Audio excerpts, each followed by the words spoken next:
Denny Zayu, Saka Zayu, Sky I am Chief Na Moks, I am a hereditary chief. Our nation is governed by the 5 clans, the Gidimdan, the Gilsehu, the Luxamishu, the Luxilu, and the Tsayu. Within that are 13 house groups. That is how the land is governed. It is truly democratic. Everybody has a voice. And right from day one, they said no to this proposed project. We govern as a whole. We are the government and decision makers for the entirety of our 22,000 square kilometers of unceded, non-treaty, undefeated lands on behalf of our house members and clans, no matter where they reside. We follow our traditional laws, Anak Nuaten, our law, our way, as name holders before us have done for thousands of years, long before European contact. We carry on the same duties and customs that they have passed down to us. One of them being the boy to man. When I was young, they put us out on the territory for several months to learn about the land, to learn about the sacred sites, to learn about the burial sites. And now with this project, they've destroyed it. They tear up our graveyards. Our ancestors are buried out there, and British Columbia and Canada simply issue new permits so that they could go over these grave sites as if our people were nothing. We are the decision makers on our lands, as proven in the historic Delgamuukw Supreme Court case, which was decided on December 11th, 1997. In this Supreme Court case, we had proven who we are, how we govern, and continue to govern our lands. This court case was upheld, proving we are the people who must be consulted on our lands.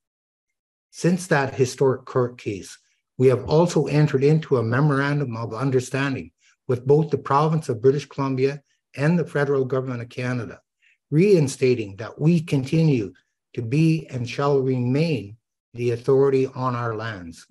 This document was signed by all parties on May 14th, 2020. Even with that, British Columbia and Canada continue to issue illegal permits on our lands, such as with Coastal GasLink, TC Energy.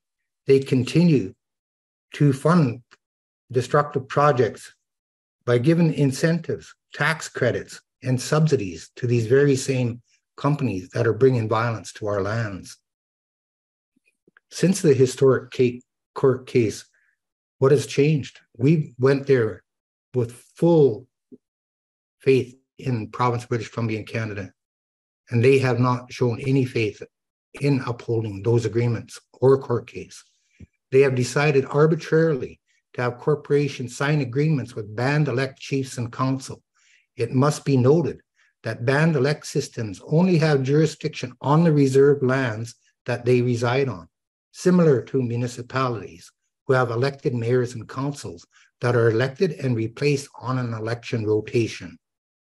We are hereditary chiefs for life, with a solemn and sacred duty to protect our rights and freedoms, access to lands, and our culture for all future generations. It must be noted that while we, the hereditary chiefs, were working with both British Columbia and the federal government of Canada in good faith, they were working together to continue their invasions into our lands, arresting and removing our people from our lands.